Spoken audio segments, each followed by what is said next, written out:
ada beberapa pertanyaan dari kolom komentar yang akan dijawab oleh Yai Musafir Tompo Gelar yang membinai para santri-santri Embongan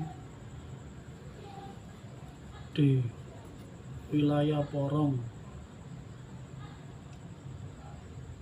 Ini ada beberapa pertanyaan Yai dari kolom komentar konten santri Embongan. Yang pertama yaitu, kenapa Nabi Khidir masih hidup sampai sekarang? Monggo dijawab Yai. Assalamualaikum warahmatullahi wabarakatuh. Waalaikumsalam warahmatullahi wabarakatuh. Bagi seluruh santri Embongan yang kami cintai dan seluruh pecinta channel dari santri Embongan, pertama saya jawab, kenapa Nabiullah Khidir masih dihidupkan oleh Allah sampai sekarang. Sebenarnya sederhana, itu sudah jadi skenario Allah Ta'ala. Supaya apa? Ternyata ada makhluknya Allah yang namanya Nabiullah Khidir masih dihidupkan dengan kekuasaan Allah, masih dihidup di zaman Nabi Khidir sampai zaman akhir zaman gitu. Jadi, intinya kekuasaan dari Allah, semua datanya kekuatan dari Allah, kun fayakunnya dari Allah. Allah kalau menjadikan pasti. Seakan-akan dengan akal logika mana mungkin seseorang bisa hidup berabad-abad tahun, tapi ternyata Allah membuat skenario yang namakan Nabiullah Khidir, dan ada cerita-cerita yang lain dihidupkan sampai akhir zaman. Tujuannya supaya umat-umat akhir zaman tambah iman kepada Allah Ta'ala, perilakunya tambah baik untuk mencari ridhonya Allah Subhanahu wa Ta'ala. Mungkin sementara itu jawaban bagaimana Nabi Khidir masih dihidupkan oleh Allah sampai akhir zaman. Intinya Allah memberikan ibrah, suatu contoh umat-umat akhir zaman supaya tidak melakukan hal-hal yang ingkar kepada Allah Subhanahu wa Ta'ala. Sementara itu dulu, yang lain.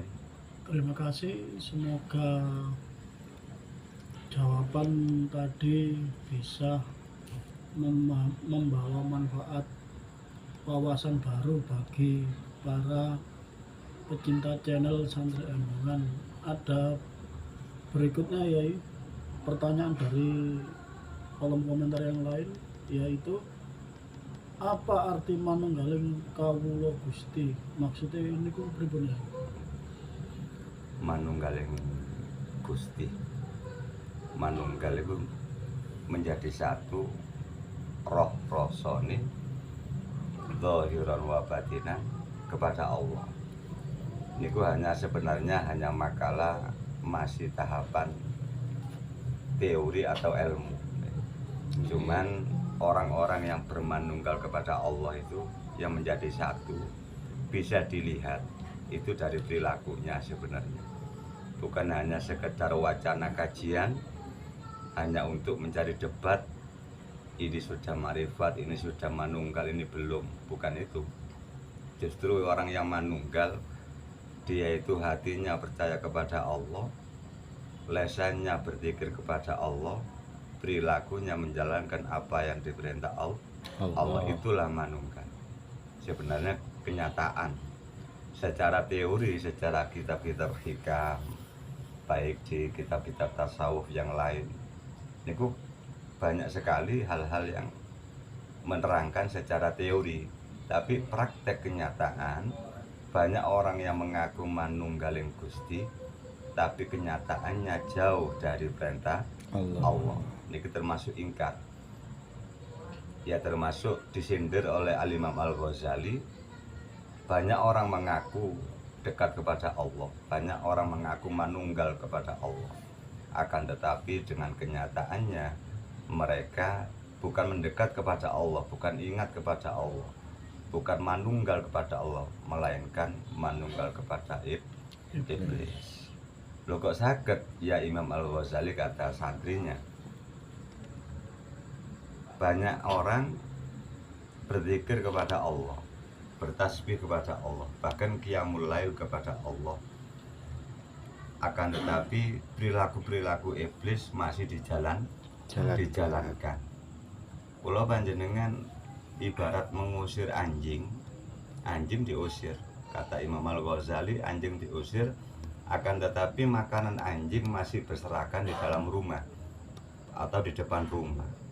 Mungkin diusir hanya sekolok, hanya sebatas itu akan pindah. Akan tetapi anjing akan kembali di mana masih ada makanan anjing. Kita mengaku iman kepada Allah, kita mengaku manunggal kepada Allah, akan tetapi perilakunya iblis, perilakunya setan masih kita kerjakan. Dengan sederhana, menolong orang lain itu perintah Allah. Baik kepada orang itu perintah Allah. Kita meremehkan orang lain itu termasuk larangan Allah. Banyak orang yang mengaku marifat, mengaku manunggal, tapi gampang menyepelekan orang Lain. itu termasuk gadabta, goro, atau berdusta. Perilaku ini berdusta. Benar, termasuk pesannya kiai-kiai sepuh, tauhidnya akhir zaman itu hanya meliputi lesan dan akalnya, masih belum masuk ke hatinya, masih belum masuk di dalam rasanya. Rasanya sudah masuk, ada yang mengaku rasanya sudah masuk, akan tetapi masih belum melakukan atau mengerjakan. Tingkatan tauhid di rosoh mawon kadang-kadang merasa sendirinya atau dirinya ahli marifat atau ahli tasawuf atau manunggal, malah itu masih belum. Ibaratnya kula panjenengan atau kita semua ini ingin merasakan satenya enak kan gitu. Akan tetapi satenya tidak diambil. Kira-kira wareg apa mboten? Mboten. Kan mboten. Nek rasane sate ya dengan otomatis dia memakan. Kalau memang mengaku manunggal zat kepada Allah, dengan otomatis perilakunya itu Allah. Dengan contoh yang lain, kita sholat kepada Allah Ar-Rahman Ar-Rahim, kita meminta kepada Allah belas kasih sayangnya. Tapi perilaku kula panjenengan tidak mengasih sayangi kepada makhluk yang lain. Ini termasuk orang-orang ingkar. Kepingin kula panjenengan diberi oleh Allah rizki yang banyak, akan tetapi kula panjenengan tidak mau mengayomi, menuntun orang-orang yang butuh pertolongan. Makhluk yang lain, manusia yang lain itu termasuk sama-sama hambanya Allah atau sama ayat-ayatnya Allah. Sesama hamba saling menolong, sesama hamba saling menutupi kekurangan. Itulah termasuk ayat. Jangan hanya sekedar retorika atau teori mengaku manunggal, tapi kenyataannya tidak ada perilaku. Secara teori gak ada, banyak sekali secara teori manunggal, dunia ini Allah, ada di mana-mana ada Allah, harus ada Allah, bahkan di dalam diri kita. Kalau seseorang itu mengaku manunggal, dia itu diem. Hakikat itu di dalam hati, ma'rifat itu di dalam hati. Kalau seseorang mengaku hakikat, berarti berdusta. Siapa orang yang berhakikat? Perilakunya Rasulullah itu berhakikat, bermakrifat kelas tinggi, elit. Tapi Rasulullah tidak mengaku berhakikat, Rasulullah tidak mengaku bermakrifat. Gimana cara mengetahui Rasulullah bermakrifat? Perilakunya dengan istimewa. Bahkan Rasulullah itu suatu ketika dikasih sahabat berapa ribu dinar, malah 1000 dinar nih. Keping emas 1000 dinar, keping emas. Setelah membawa uang 1000 dinar, banyak orang yang minta tolong dikasih kepada Rasul sampai 1000 dinar habis. Pulanglah Rasulullah di rumah, dijemput oleh Siti Aisyah, ya Rasul, nanti untuk dibuat berbuka puasa hanya ada air zam-zam dan kurma 2 biji. Mendelok. berarti Rasulullah kehidupannya betul-betul tidak mampu, tidak ada.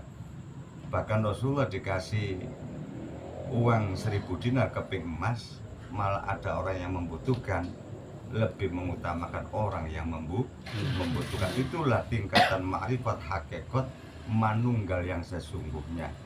Bagaimana? Itu perintah Allah. Orang manunggal tidak mengaku tapi menunjukkan perilaku. Mungkin sekedar itu. Secara teori banyak sekali manunggal, perdebatan di sana sini masih banyak, tetapi secara menurut guru saya Yai Mundir almarhum, beliau mengatakan hakikat tauhid ataupun bermakrifat semua itu bisa dilihat dari perilakunya. Sekedar itu aja sementara. Jadi intinya manunggaling itu kasunyatan ya. Kasunyatan, bukan masalah retorika, teori. Waalaikumsalam.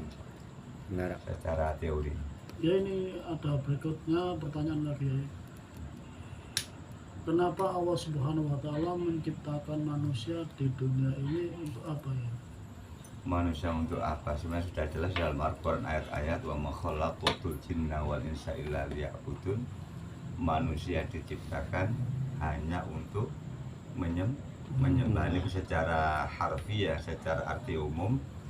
Akan tetapi pertanyaannya, sudahkah kita di dalam perilaku kehidupan sehari-hari itu menyembah atau bahasanya itu beribadah kepada Allah? Sudahkah kita kerja betul-betul niatnya ibadah kepada Allah? Terkadang ya mboten.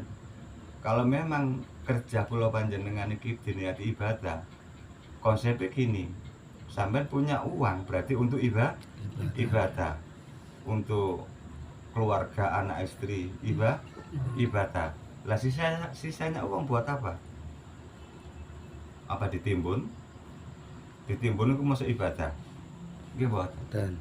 Cari yang manfaat boleh ditimbun, boleh, tapi nek keterlaluan termasuk menyesatkan. Kita termasuk sering melihat atau mendengar orang-orang yang minta pertolongan. Kok kita bisa melihat Allah yang memberi penglihatan? Kok bisa mendengar Allah yang memberi pendengaran? Akhirnya hati kula panjenengan gumeter, ngejet.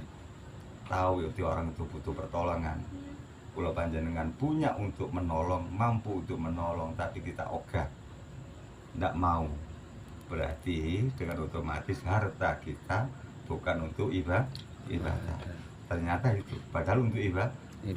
Ibadah itu ada yang mahdhah dan ghairu mahdhah. Termasuk sholat, poso. Ini kan ibaratnya atau contoh seperti ceklok. Sampean kerja diwajibkan ceklok. Sholat itu kewajiban sudah, harga mati, kewajiban hamba. Buat apa sholat? Kan ada seperti itu. Padahal sholat salah satu mewujudkan syukurnya manusia. Atau contoh yang lain, sholat berpuasa yang wajib itu ibarat orang ceklok kerja. Loh, setelah itu apa? Ceklok. Sama dulu ceklok nopo? Kerja. Sama dulu sholat nopo, ibadah apa? Ghairu mahdhah. Hablum minan nas. Sampai termasuk membantu sesama itu ya. Nggih, niku termasuk kerja. Termasuk ibadah yang nyata. Nek ceklok tok, nek sholat tok tanpa kelanjutan hablum minan nas, ya berarti kalau panjenengan ibaratnya ceklok tok langsung ndak kerja kembali, kira-kira dipecat napa? Mboten, walaupun awwalu ma yuhasabu napa? Aso bi abdihi yaumal qiyamah aso. Besok dina kiamat kanggone kawula sing dihisab dening Allah taala yang pertama kali salat. Oke, memang salatnya saya memang itu barcode betul. Buat ceklok. Lah tapi nek mari ceklok gak nglakoni kira-kira masalah mboten? Atau dibalik. Kita kerja tapi ndak ceklok. Bayaran mboten? Nggih mboten. Berbuat baik kepada orang tapi ndak mau sholat, dia masalah. Berarti ibadah ada rumus dua, hablum minallah wa hablum minan nas, ibadah. Sebab itu tujuan paling utama manusia diciptakan hanya untuk ibadah, ngawula menyang Gusti Allah. Mungkin sementara itu hanya sekilas. Kalau ingin lebih jelas, mungkin pecinta channel Santri Embongan bisa langsung ngaji kembali, atau mungkin suatu ketika ada live tanya jawab live, dan mungkin ini sekedar memberikan jawaban sementara karena waktu-waktunya Santri Embongan itu padat sekali ya. Banyak channel-channel ya. Mungkin yang lain Ya, ada pertanyaan berikut ya. Apa makna kehidupan manusia dalam arti agama Islam? Menurut dijawab ya. mana kehidupan manusia dalam Arti agama Islam. nggih manusia ini nggih sami sebenarnya konteks dari awal. Mirip pertanyaan Mirip sebelumnya. pertanyaan, cuman konteks iki apa makna, cara makna niku apa sih fungsinya manusia di dalam agama Islam. Nggih fungsinya itu nggih ngibadah satu. Yang kedua memberikan manfaat. Loh, kan enak nanti yang dikasih manfaat. Ndak gitu kan. Kula panjenengan kita semua minta dikasih sayangi Allah. Ya Allah, Ar-Rahman Ar-Rahim, kan gitu. Dikasih kekuatan, ya Allah saya paring kekuatan, ya Allah saya paringi belas kasih. Tapi kalau panjenengan tidak mengasihi makhluk yang lain. Kira-kira ibarat contoh gini, saudara Ari sampai niku kepada saudara Ari tawaduk, hormat. Tapi kepada istrinya dan anaknya Ari tidak hormat. Kira-kira Ari ini marah apa? Tidak. Marah. Allah pun juga sama. Kita semua ingin dikasih sayangi Allah, kita semua ingin dikasih kekuatan Allah, dikasih keselamatan oleh Allah. Tapi kehidupan kita tidak bisa memberikan manfaat kepada orang lain. Kehidupan kita tidak bisa memberikan keselamatan orang lain. Uripe seneng medeni wong tok, uripe seneng iku ganggu wong. Niki sing masalah. Iki termasuk wong dolim, ngoten. Intine tetap ngibadah, fungsi utama makna, yang kedua bermanfaat. Makna bagi manusia khususnya agama Islam termasuk hamba yang bermanfaat, baik agama maupun di dalam kehidupan manusia itu Islam bermanfaat. Yang lain mungkin. Ini yang sering membuat jamaah itu berat kalau tidak ada rahmat dari Allah Subhanahu wa taala. Mengapa sholat subuh ke masjid itu berat ya? Kenapa sholat subuh itu berat? Memang sholat subuh sendiri lain daripada yang lain, termasuk wakatama sholati, Allah merahasiakan sholat ala waktiha, di dalam waktu-waktunya. Allah merahasiakan sholat. Ada sholat 5 waktu, ada yang mengatakan sholat asar, ada yang mengatakan sholat maghrib, ada yang zuhur, ada yang bisa ada subuh. Cuma ada waktu sholat yang paling istimewa dan paling berat, yaitu sholat subuh. Gitu. Nah, mengenai orang-orang pilihan yang dikasih oleh Allah kekuatan, itu bisa mengerjakan sholat subuh. Yang kedua yang paling penting, kita semua bisa mengerjakan kebaikan itu sebenarnya datangnya dari Allah, bukan dari diri kita. Kita hanya berikhtiar, berusaha sambil meminta kepada Allah, dikasih oleh Allah kekuatan dan kasih sayang. Memang berat, apa mana kadang-kadang dekat masjid mawon jamaah ndak ikut jamaah ke masjid, berat. Yang kedua dari pola pikir nih, bab hidayah itu paling banyak itu harus dijemput, jangan menunggu bola, ngoten lho. Dijemput. Nek kula panjenengan hanya menunggu itu hanya kecil kemungkinan, sebab orang-orang perkecualian, orang-orang pilihan, ada yang dari awal itu jelek, ternyata ending akhirnya dijadikan oleh Allah orang pilihan. Itu kecil contoh-contoh itu, mboten saged atau kita semua itu tidak bisa meniru orang-orang pilihan seperti itu. Tingkatan kita semua itu berusaha, berikhtiar. Mungkin kalau saya tidurnya sekian, nanti jam sekian masih ngantuk, jam beker lah. umpamanya zaman saat itu lebih ringan atau lebih Yang simpel, pakai HP. pakai HP alarm. Yang kedua kan niat. Yang ketiga kumpulan. Nah, kita semua itu sering kumpul kepada hal negatif, ya mungkin tambah jauh hati kita itu, tambah gelap model. Hati kita akan jauh dari hidayah petunjuk Allah. Intinya memang saking hebatnya kemuliaan di sholat subuh. Bahkan sholat sunnah sebelum sholat subuh, barang siapa melakukan sholat sunnah sebelum sholat subuh termasuk sholat fajar, maka dosa-dosanya akan diampuni oleh Allah awalu wa akhiri selama dua tahun, setahun ke depan dan setahun ke belakang. Ada yang mengatakan hadis yang lain niku, ada riwayat yang lain 2 tahun ke depan niku diampuni oleh Allah dosa-dosa kita. Dan kemungkinan dosa-dosa yang bagaimana itu wallahu a'lam. Dosa besar, dosa sedang dan kecil itu urusan Allah yang lebih tahu. Misteri. Pokoknya itu Rasulullah memberikan gambaran. Ini pertanyaan terakhir ya, ini Ya. yang sudah dijawab di atas tapi tidak apa-apa, kita ulas lagi. Ilmu tasawuf itu ilmu seperti apa? Sebenarnya ilmu tasawuf itu sederhana sebenarnya. Di zaman Rasulullah atau itu tasawuf itu adanya di zaman tabi'in. Ya. Banyak sahabat atau tabi'in yang tidak pernah melihat wajah Rasulullah, belum pernah kumpul sama Rasulullah atau tidak pernah sezaman kepada Rasulullah. Bagaimana tauhid, caranya iman, akhirnya para ulama-ulama sufi, para ulama-ulama yang terdahulu akhirnya menciptakan metode termasuk tasawuf, bagaimana cara ketauhidan kita kepada Allah dan Rasulullah. Tasawuf itu sendiri bahasanya dari ausofi, kesucian. Artinya bagaimana cara menata hati, bagaimana cara kita suci pandangan, suci telinga. Intinya tasawuf itu kenyataan, perilaku kenyataan. Kenyataan gimana? Kulo panjenengan ini belajar nih bahasa Mbak Husain, belajar netepi dawuh. Dawuhnya siapa? Dawuhnya Allah dan Rasulullah. Belajar. Kenapa kok kita mindsetnya, pola pikirnya belajar? Itu pesannya Mbak Husain. Karena di sesempurna apapun manusia akhir zaman, terlebih akhir zaman, manusia satu-satunya yang paling sempurna hanyalah Rasulullah. Selain itu tidak sempurna.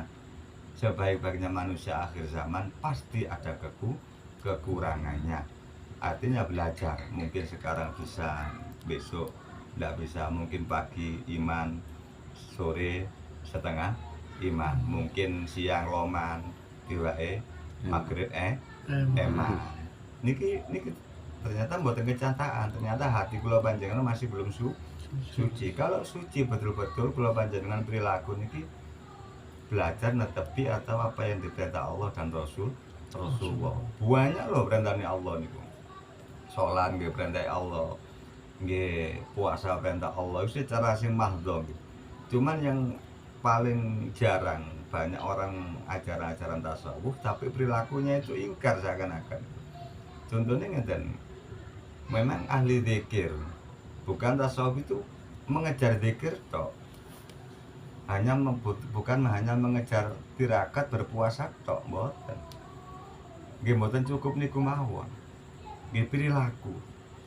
Nggih percuma to kula panjenengan iki puasa tiap hari, mungkin zikir lesan ini mboten berhenti untuk zikir, tapi perilaku kula panjenengan iki ogah-ogahan, tidak memikirkan orang lain. Berarti masih menyambung dari pertanyaan yang awal, berarti mboten manfaat. Contoh yang paling akhir, suatu ketika itu ada hamba Allah hampir diangkat jadi walinya Allah, ternyata mboten. Seseorang itu ahli tirakat, ahli zikir dan qiyamul lail bertahun-tahun itu tidak pernah putus absen istiqomah. Akan tetapi beliau suatu ketika itu ditamui seseorang, mengakunya malaikat sambil membawa buku catatan. Ya sinten jenengan? Jawabnya malaikat. Betul apa jenengan? Tulisannya hamba-hamba Allah. Saya sampean tingali kula wonten tulisan ternyata si fulan iki sing ahli ibadah niku wau dipadosi mboten wonten. Niki khusus buku hamba-hamba Allah pilihan, berarti wali-walinya Allah. Padahal si ahli ibadah tadi merasa pede seakan-akan dia mungkin diangkat jadi wali. Ternyata mboten. Kenapa ya malaikat? Apa pesan Allah ndak boleh nyadat? Karena tidak terasa justru orang-orang seperti itu merasa dirinya suci, merasa dirinya baik, merasa dirinya dekat kepada Allah, akan tetapi ada tetangganya butuh pertolongan, ada temannya minta pertolongan, ada mungkin teman-teman yang lain, saudaranya minta pertolongan, minta bantuan, kita tidak mau tahu. Ini termasuk orang-orang yang ingkar. Itu ya, hanya seperti itu. Allah bahasa itu nggak ketugo, bukan ketugo, nggak seneng. Akhirnya sang ahli ibadah tadi nangis kepada Allah. Banyak lah, makanya orang yang alim, orang yang soleh itu penyakitnya tambah tinggi. Jangan-jangan kalau panjenengan ini mungkin istiqomah 1 tahun, 2 tahun, 3 tahun, mungkin 10 tahun, tidak terasa penyakit iblis pun yang ganggu hati ini lebih hebat. Tidak terasa hati ini merasa suci, merasa lebih hebat daripada yang lain. Ini penyakit, nyatanya gampang meremehkan orang lain. Ini mungkin sementara dan mungkin ada pertanyaan yang lain atau disambung di lain waktu. Ya, ini untuk closing terakhir ini, apakah ada kata-kata atau motivasi untuk para pejuang hijrah dari jalur santri Embongan menuju santri yang sesungguhnya? Satu, bagi santri-santri Embongan yang terdekat, khususnya yang sering hadir ataupun yang mengikuti di channel santri Embongan, satu, lihatlah diri kita sendiri sekarang dan yang dulu. Sekarang diri kita itu gimana, dulu itu gimana. Ternyata ada yang dulunya itu seperti preman dan sekarang mungkin dikasih oleh Allah. Ternyata intinya apa? Dulunya mungkin jelek, sekarang dikasih Allah kekuatan kebaikan. Walaupun buatan sempurna, akan tetapi disitulah Allah memberikan cahaya, kasih sayang. Yang kedua, intinya tetap belajar, tetap diniati belajar, diniati tirakat. Perilaku kehidupan ini diniati tirakat. Tirakat itu yang jelas buatan enak, tapi seseorang kalau yakin tirakat itu pasti akan menemui berbuka pertama, yang kedua buka, yang kedua apa? Hari raya di dunia maupun akan dikasih oleh Allah kebungan 2. Terlebih besok di akhirat. Kalau panjenengan ini yakin kehidupan ini kita niati tirakat menuju ridho Allah, di dalam kesusahan, mungkin dalam capek, mungkin dicobaan oleh rizki, mungkin yang sakit, tetap bersemangat menuju ridho Allah. Terus belajar kebaikan tanpa putus asa, walaupun sekecil mungkin memang mampunya kecil, tapi nek sampean besar kok hanya kecil, dia tolong pola pikirnya dipikir kembali. Ini hanya sekedar tip bagi santri Embongan. Tidak ada orang yang paling sempurna kecuali orang-orang yang terus mau belajar menuju ridhonya Allah Subhanahu wa Ta'ala. Itu hanya sekedar itu mungkin yang bisa saya sampaikan. Mungkin belum sempurna. Kalau ingin lebih jawaban yang lebih banyak atau lebih jelas, mungkin langsung masuk ke channel YouTube Santri Embongan. Mungkin suatu ketika bisa live langsung, mengisi di kolom komentar, jangan lupa mengisi ini atau langsung ke majelis Santri Embongan. Ini mungkin nanti ada di channelnya saudara Gus Ari ya. Jadi nanti Gus Ari yang punya channel. Kalau saya tidak punya channel, punya channelnya santri-santri ya. Itu mungkin sementara itu aja dulu. dari saya mungkin saya akhiri dengan ucapan Assalamualaikum warahmatullahi wabarakatuh. Waalaikumsalam warahmatullahi wabarakatuh. Jangan lupa para channel Santri Embongan, jangan lupa subscribe, like, dan komen agar channel Santri Embongan bisa terus menjadi channel yang bermanfaat bagi seluruh pecinta para santri Embongan. Demikian, assalamualaikum warahmatullahi wabarakatuh. Waalaikumsalam warahmatullahi wabarakatuh. Sak jam ini.